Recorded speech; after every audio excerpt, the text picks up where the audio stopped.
नमस्कार, आप देख रहे हैं मनी 9 और मैं हूं आपके साथ विशाल शर्मा। सरकारी कर्मचारी ओल्ड पेंशन स्कीम यानी ओपीएस की बहाली कर रहे हैं और नई यूनिफाइड पेंशन स्कीम यानी यूपीएस का विरोध कर रहे हैं।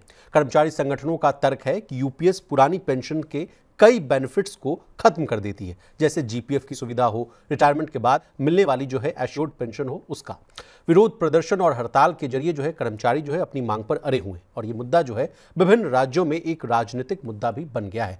आज इसी मामले को डिकोड करने की कोशिश करेंगे। पूरी चर्चा में शामिल होने के लिए हमारे साथ मौजूद है खेतान एंड को के पार्टनर वैभव भारद्वाज। सर, आपका मनी 9 में बहुत स्वागत है। Thank you. नमस्कार।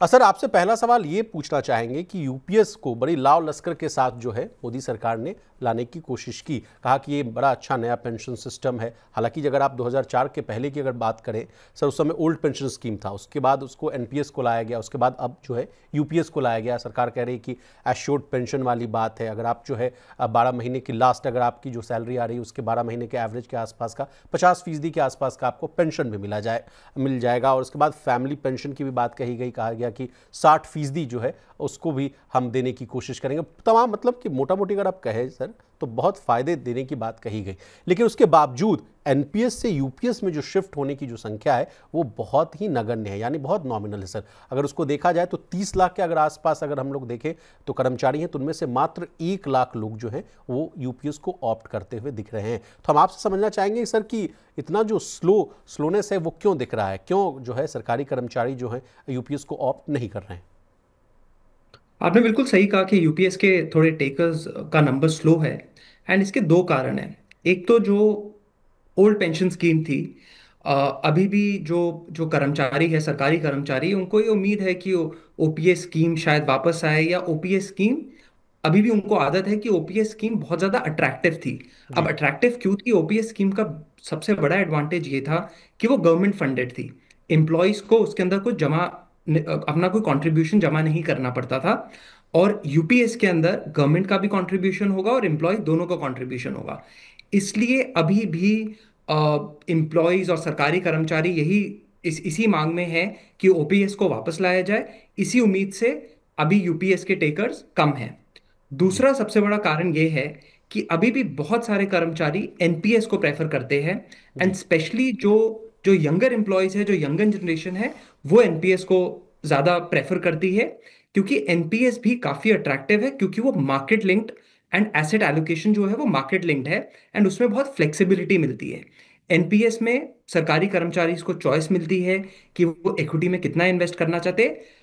माना कि एनपीएस भी थोड़ा कंजर्वेटिव अप्रोच है as oppose to normal mutual fund, जी। बट फिर भी एनपीएस के अंदर रिटर्न ज्यादा आता है। वो फंड मैनेजर चूज कर सकते हैं, वो किस इक्विटी में इन्वेस्ट करना चाहते हैं वो चूज कर सकते हैं। तो अल्टीमेटली जब तक वो रिटायर होएंगे और एनपीएस में अगर उनका फंड होगा, तो उनका जो कंपाउंडिंग एडवांटेज उनको मिलेगी और उनकी जो इन्वेस्टमेंट का कॉर्पस बढ़ेगा वो बहुत ज्यादा होगा। तो यही दो कारण है जो जिसके कारण मुझे लगता है कि अभी यूपीएस से कम लोग जुड़े हुए हैं। Okay sir. अब मेरा अगला सवाल ये है सर कि कई सारे जो कर्मचारी संगठन हैं वो 9 नवंबर की तारीख को सुनिश्चित कर रहे हैं, कह रहे हैं कि उस दिन हम आंदोलन करेंगे और सरकार से जो है वो पुरानी पेंशन की जो मांग है उसको सामने रखने की कोशिश करेंगे, उसको मतलब लागू करने की बात कही जाएगी, प्रेशर देने की बात है, यानी आप समझ गए होंगे प्रेशर पॉलिटिक्स की बात है। लेकिन सर क्या सरकार के पास इसे लाने का कोई ऑप्शन है भी या नहीं है? और अगर ओपीएस लाया गया सर तो इससे खजाने पर कितना बोझ आएगा? क्योंकि मैं लगातार सर इस खबर को जो है ट्रैक करता रहता हूं और कई जो है राज्यों ने इसको ओपीएस को जो है राजनीतिक मुद्दा भी बनाया था और कई राज्य जो है इसके पहले, अगर हिमाचल प्रदेश का मैं अगर उदाहरण आपको दूं तो सर वहां ओपीएस को लाने की कोशिश की गई, लेकिन उसके बाद ऐसी स्थिति हो गई कि वहां जो है कर्मचारियों को सैलरी देने पर भी जो है आफत आ गया। मैंने पूरा जो है फिस्कल जो है वो खेल जो है वो पूरा बिगड़ता हुआ नजर आ गया था सर। तो भूल जाइए पेंशन की बात, सैलरी मिलने पर भी आफत आ गई थी। तो इस मामले को हम आपसे समझना चाहेंगे सर। देखिए, कर्मचारी प्रेशर तो बहुत बिल्डअप कर रहे हैं। एंड लीगली कोई इशू नहीं है। अगर सरकार चाहे तो ओपीएस को वापस ला सकती है, अपने पेंशन रूल में अमेंडमेंट कर सकती है।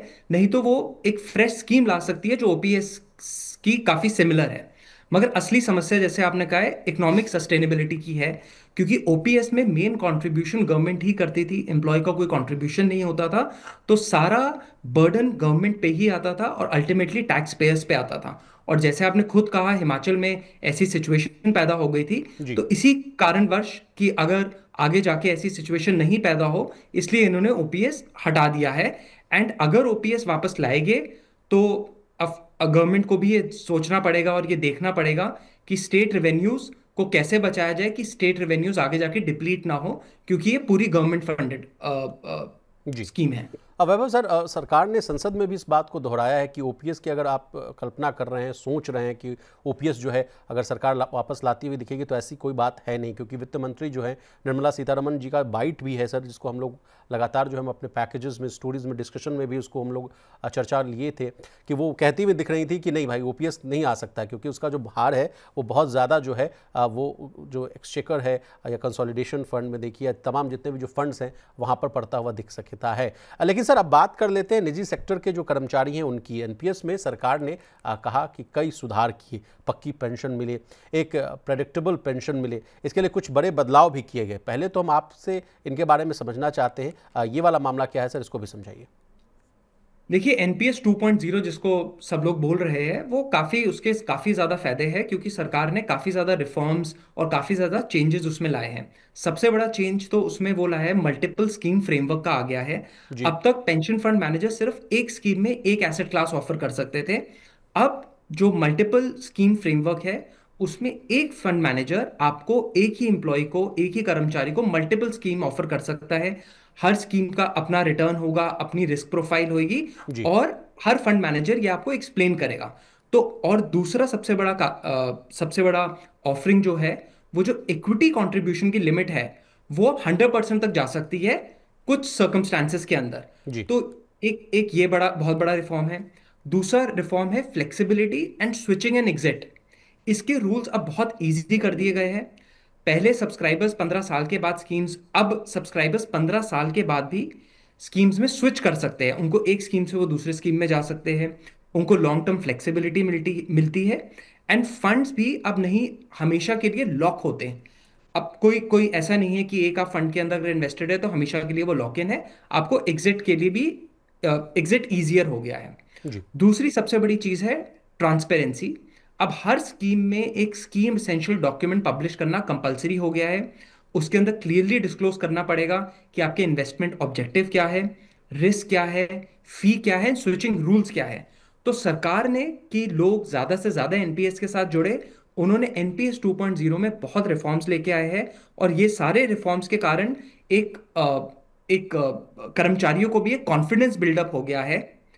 सो इसलिए वो अब एनपीएस भी बहुत ज्यादा अट्रैक्टिव हो गया है। ओके ओके सर, जैसा कि आपने कहा कि सर एनपीएस की स्कीमों में 100% जो है इक्विटी में लगाने जैसे विकल्प जो है सरकार दे रही है, सरकार की सोच क्या है ये तो हम आपसे समझेंगे। लेकिन सर इसके पहले भी जब यूपीएस नहीं आया था सर, उस समय भी ये कहा जा रहा था, कर्मचारी संगठन इस बात को लेकर विरोध प्रदर्शन करते थे कि देखिए हमारा पैसा है, हार्ड अर्नड मनी है, उसको आप मार्केट में लगा रहे हैं, मार्केट लिंक्ड कर रहे हैं। मान लीजिए मार्केट की उठापटक को अगर देखा जाए, जिस तरह से हाल फिलहाल के समय में अगर आप देखेंगे सर, एसआईपी के रिटर्न्स जो थे, जिस तरह से ग्लोबल अनसर्टनिटीज़ आ गई हो या जो ट्रेड वॉर जैसी जो सिचुएशंस आ गई थी, उस समय जो है मार्केट में जो है करेक्शन देखने को मिला था। उसके बाद एसआईपीज़ का भी अगर आप देखें कैलकुलेटर अगर देखा जाए तो वो नेगेटिव रिटर्न देते हुए दिखे थे। उस समय से पैनिक भी आ गया था सर, लोगों को लग रहा था कि अब एसआईपी में भी नेगेटिव रिटर्न आ रहा है। तो जिस तरह से मैं आपसे पूछना चाह रहा हूं सर कि जो 100% जो है इक्विटी में लगाने वाली बात है, तो इसमें क्या कोई डर है, कोई गुंजाइश है कि पूरा पैसा जो मार्केट में लगेगा उसके? देखो, higher the risk higher the return, जी। ये ये एक एक प्रिंसिपल है। मगर अब सबसे बड़ा समस्या ये है कि अब म्यूचुअल फंड पे भी स्पेसिफिकली जो यंग कर्मचारी है वो काफी ज्यादा उस पर कंसंट्रेशन कर रहे हैं। जी। तो सरकार की एनपीएस में भी कंसंट्रेशन हो, एनपीएस में भी लोग लोग ज्यादा जुड़े, इसके कारण उन्होंने 100% इक्विटी कंट्रीब्यूशन कर दिया है। दूसरा सबसे बड़ी वजह वजह मुझे ये भी लगती है कि अगर आप ग्लोबली पेंशन फंड्स देखो, तो ग्लोबल पेंशन फंड्स आप UK UK US UK Canada के देखो, वहां पे कब से 100% इक्विटी इन्वेस्टमेंट चल रहा है। एंड अगर आपका किसी का लॉन्ग टर्म सिनेरियो है, और यूजुअली जब आप किसी भी पेंशन स्कीम को देखते हो तो हर एक कर्मचारी का लॉन्ग टर्म सिनेरियो होता है। तो अगर आपका लॉन्ग टर्म सिनेरियो और आपका लॉन्ग टर्म गोल है टू एक एक कंसिडरेबल आपका रिटायरमेंट कॉर्पस बने, तो इसलिए अगर आपका स्पैन है 15 साल 20 साल का, तो यूजुअली इक्विटी हमेशा आउट परफॉर्म करती है इन्फ्लेशन से। तो इसके कारण उन्होंने 100% इक्विटी में लगाने का भी विकल्प किया है सरकार ने। अब सर आजकल लोग, जैसा कि आप कह भी रहे हैं कि एनपीएस में जो पैसा लगाने की जगह सर जो है, आज जिस तरह से एसेट क्लास का डाइवर्सिफिकेशन हुआ है, लोगों में जो है फाइनेंशियल लिटरेसी आ गई है, लोगों को लग रहा है कि अब बैंकों में एफडी में जो पैसा डालने से बेहतर है कि उसको एसआईपी में लगाया जाए, उसको गोल्ड में लगाया जाए, ईटीएफ्स में लगाया जाए, मार्केट में लगा दिया जाए, ताकि वहाँ पर ज़्यादा रिटर्न मिले। तो सर उस म्यूचुअल फंड्स को विकल्प के तौर पर देख रहे हैं, तो क्या ये सोच सही है? क्या डाइवर्सिफिकेशन अच्छी बात है? और क्या इसी वजह से सरकार एनपीएस का जो है रिटर्न बढ़ाने के लिए भी ये कदम जो है उठाते हुए दे रही है? देखिए, एनपीएस और म्यूचुअल फंड दोनों का पर्पस बिल्कुल डिफरेंट है। जी। तो अगर एक कर्मचारी सोच रहा है मैं एनपीएस में लगाऊं, म्यूचुअल फंड में लगाऊं, दोनों में से एक में लगाऊं, तो वो अप्रोच ही डिफरेंट है। एनपीएस थोड़ी रिस्क अवर्स है, उसमें रिस्क कम है, क्योंकि एक कंजर्वेटिव इन्वेस्टमेंट क्लास है। म्यूचुअल फंड में रिस्क ज्यादा है, क्योंकि एनपीएस में भी 100% इन्वेस्टमेंट इक्विटी में है, बट सिलेक्टेड इक्विटीज में है। जो हाई जी। रिस्क इक्विटीज है उसमें नहीं होता। तो पहले तो ये गवर्नमेंट संख्या और कम रिफॉर्म, थी सर, पहले एनपीएस पहले में। संख्या कम जी। थी। जी। तो गवर्नमेंट इतने रिफॉर्म्स लाई है क्योंकि वो तो दोनों में जो डिफरेंस था, दोनों का जो गैप था, वो कम करना चाहती है। बट अल्टीमेटली आपको ये देखना है कि कर्मचारी का ऑब्जेक्टिव क्या है। अगर उसको रिटायरमेंट कॉर्पस बिल्ड करना है, तो वो एनपीएस में भी जरूर पैसा डाले, क्योंकि वो कंजर्वेटिव इन्वेस्टमेंट टूल है एंड उसके अंदर रिस्क कम है। अगर कोई कर्मचारी ज्यादा रिस्क ले सकता है, तो वो कंप्लीटली म्यूचुअल फंड में जा सकता है। बट अगर बैलेंस बनाने के लिए उसको दोनों में इन्वेस्टेड रहना चाहिए। Okay sir. अगला सवाल है सर कि लाइफ साइकिल 75 और बैलेंस्ड लाइफ साइकिल ऑप्शन को एनपीएस और ईपीएस दोनों के लिए जो है अब लाने की कोशिश की गई है। पहले ये सिर्फ जो है गैर सरकारी कर्मचारियों के लिए था। सर इसका क्या फायदा होगा और ये पूरा मामला है क्या, इसको भी समझाइए। देखिए, पहले सेंट्रल गवर्नमेंट जो स्टाफ सेंट्रल गवर्नमेंट के कर्मचारी होते थे, वो एनपीएस या यूपीएस में बहुत ही कंजर्वेटिव ऑप्शंस उनको मिलती थी, क्योंकि इक्विटी एक्सपोजर कम था। अब गवर्नमेंट ने ये जो LC75 बीएलसी ऑप्शन इंट्रोड्यूस की है, पहले ये सिर्फ प्राइवेट सेक्टर और प्राइवेट सेक्टर के कर्मचारियों को मिलते थे। इसका बेनिफिट क्योंकि अब ये है कि एम्प्लॉयज को बहुत फ्लेक्सिबिलिटी मिलेगी। वो कौन सा पेंशन इन्वेस्टमेंट टूल चूज कर सकते हैं, उनको जो इन्वेस्टमेंट टूल चूज करना है वो कर सकते हैं। और उनको जो जो प्राइवेट सब्सक्राइबर है, प्राइवेट कर्मचारी है, उसके साथ चलने की भी ऑप्शंस मिल रही है। पहले गवर्नमेंट कर्मचारी इसके अंदर नहीं आ सकते थे, सिर्फ प्राइवेट कर्मचारियों के लिए होता था। अब ये दोनों के लिए है, क्योंकि इसमें फ्लेक्सिबिलिटी ज्यादा है। और अल्टीमेटली तो सबसे बड़ा बेनिफिट तो यही है कि आपका कॉर्पस ज्यादा हो जाता है, बिकॉज इक्विटी एक्सपोजर है। Okay sir. और सर तो आखिर में इसके बात कर ले। कारण इन्होंने जी। ये इंट्रोड्यूस किया। जी जी जी। सर आखिर में बात कर लेते हैं पीएफ विड्रॉल के नियमों को जो आसान बनाने की कोशिश की गई है। यानी मैं जो बोलना चाह रहा हूं सर, ईपीएफओ 3.0 की बात कर रहा हूं।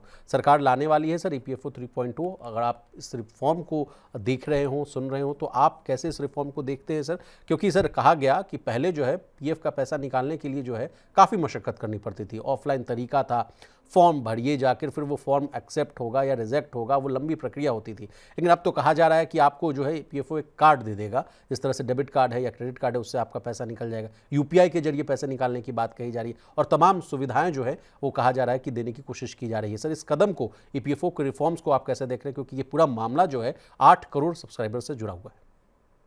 देखिए, जो जो ईपीएफ रिफॉर्म्स ला रहा है, ये राइट डायरेक्शन में रिफॉर्म्स है। इसके बहुत सारे पॉजिटिव इम्पैक्ट है। सबसे बड़ा पॉजिटिव इम्पैक्ट तो है विड्रॉल का। अब विड्रॉल के जो सर्कमस्टांसेस, जो प्रोविजंस है, बहुत साधारण हो गए हैं।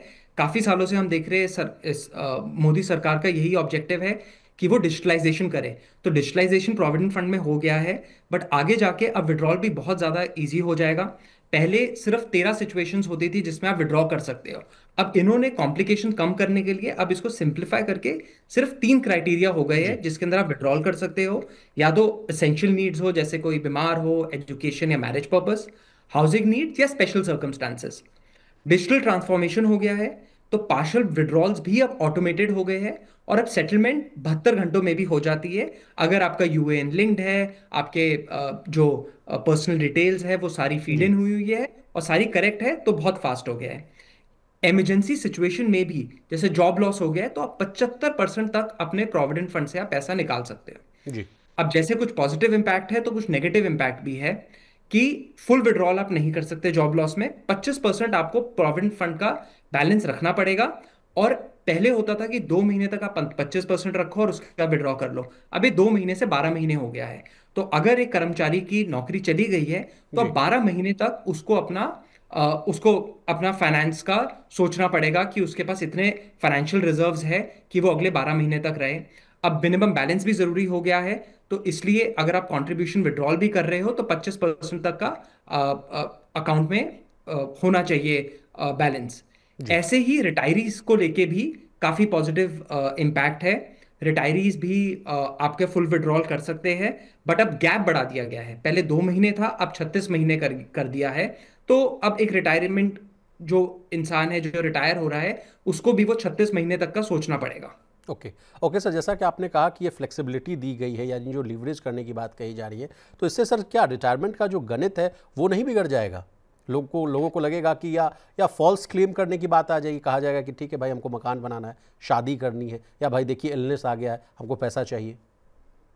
नहीं, आप बिल्कुल सही कह रहे हो, क्योंकि अब अगर गैप उन्होंने बढ़ा दिया है, अब टाइम गैप उन्होंने बढ़ा दिया है, तो एक रिटायरी को भी सोचना पड़ेगा कि वो अपने आप को सस्टेन कैसे करे अगले 36 महीनों तक। तो वो आप बिल्कुल सही कह रहे हो। ऐसे फॉल्स क्लेम्स भी आ सकते हैं, फॉल्स रीजंस भी की वजह से भी वो अपना पेंशन का अमाउंट निकालने की कोशिश कर सकते हैं। अब ये तो पीएफ अथॉरिटीज को अब देखना पड़ेगा कि वो इसको इसको कैसे प्लेस करें। जी, एक लेकिन लास्ट कमेंट आपसे हम ये जानना चाहेंगे सर कि लोगों को किन बातों का एहतियातन रखना चाहिए अपने पैसों को लेकर? मान लीजिए क्राइसिस के समय आता है, या कई रिपोर्ट्स हम लोगों ने कवर की है सर, जिसमें कहा गया कि भाई बिग बिलियन सेल आ रहा है, या तमाम जो शॉपिंग फेस्टिवल का सीजन हो, लोगों को लग रहा है कि अब अपने पास तो पैसा है नहीं, जो वेतन आया था वो खत्म हो गया, तो क्यों ना ईपीएफ का पैसा निकाल लिया जाए, पेंशन फंड का पैसा निकाल लिया जाए और अभी खर्च कर दिया जाए। तो सर इस कदम को कैसे देखते हैं आप? नहीं, ये बहुत ही गलत सोच है, क्योंकि जो ईपीएफ या पेंशन का पैसा है वो आपके रिटायरमेंट फंड है। जी। तो आपको पेंशन का पैसा आपको अपनी डे टू डे लिक्विडिटी के लिए नहीं यूज करना चाहिए। वो आपको तभी विड्रॉ करना चाहिए जब आपको उसकी असली जरूरत है और आपके सारे साधन, बाकी साधन खत्म हो गए हैं। अगर आप इसको डे टू डे लिक्विडिटी के लिए देखोगे और अपने सेविंग अकाउंट्स की तरह, अपने डेबिट कार्ड क्रेडिट कार्ड की तरह यूज करोगे, तो अल्टीमेटली ये होगा, जब आप रिटायर होगे तो आपका रिटायरमेंट कॉर्पस ही नहीं होगा। तो आपकी रिटायरमेंट की बाद की जो जिंदगी है वो थोड़ी फाइनेंशियली थोड़ी तकलीफों भरी हो सकती है। तो प्रोविडेंट फंड का ऑब्जेक्टिव और उसके अंदर जो पेंशन है उसका ऑब्जेक्टिव वो बिल्कुल डिफरेंट है। आपको अपना रिटायरमेंट कॉर्पस क्रिएट करना है, तो ओके। उसको डे टू डे लिक्विडिटी के लिए नहीं यूज करना चाहिए और उसको सेविंग्स अकाउंट की तरह नहीं देखना चाहिए। जी। जी, अब जाते जाते सर आपका अगर कोई क्लोजिंग रिमार्क हो, पूरा कंक्लूड अगर आप करना चाहते हैं, हमारे व्यूवर्स को अपना एक जो है नया राय देना चाहते हैं, तो प्लीज़ दे दीजिए, उसके बाद हम लोग शो को वाइंड अप कर देंगे। कंक्लूडिंग रिमार्क बस यही होगा कि व्यूअर्स को, एंड स्पेसिफिकली जो आपके सरकारी कर्मचारी जो व्यूअर्स है, उनको थोड़ा रुकना चाहिए और थोड़ा थोड़ा देखना चाहिए और थोड़ा उनको समझना चाहिए कि जो ओपीएस से हम एनपीएस और एनपीएस से अब यूपीएस में जो शिफ्ट हुए हैं, उसके क्या क्या एडवांटेजेस है। जी। और उनको जो अपना इन्वेस्टमेंट क्लास है वो बहुत ज़्यादा डाइवर्सिफाई करनी चाहिए अपनी रिस्क टेकिंग एपेटाइट पे। अगर उनकी कंजर्वेटिव अप्रोच है तो जो सरकारी पेंशन स्कीम है उन पे जाए। अगर वो थोड़ा सा रिस्क ले सकते हैं तो सरकारी पेंशन स्कीम पक्का रखिए, क्योंकि म्यूचुअल फंड, शेयर मार्केट बहुत वॉलेटाइल होती है, और बहुत ही ज्यादा उनको बैलेंस्ड अप्रोच करनी चाहिए। एंड देखिए, पढ़िए, कंसल्टेंट से बात करिए एंड उसके हिसाब से आप चूज करिए। ओके वैभव सर, आपका बहुत शुक्रिया, आपने कीमती समय निकाला, तमाम विषय को बहुत ही आसान भाषा में विस्तार से थैंक समझाने यू। की कोशिश की। तो आज के लिए बस इतना ही। इसी तरह देश, दुनिया और बिजनेस जगत से जुड़ी तमाम ताज़ा तरीन खबरों के लिए बने रहिए हमारे साथ और देखते रहिए मनी 9।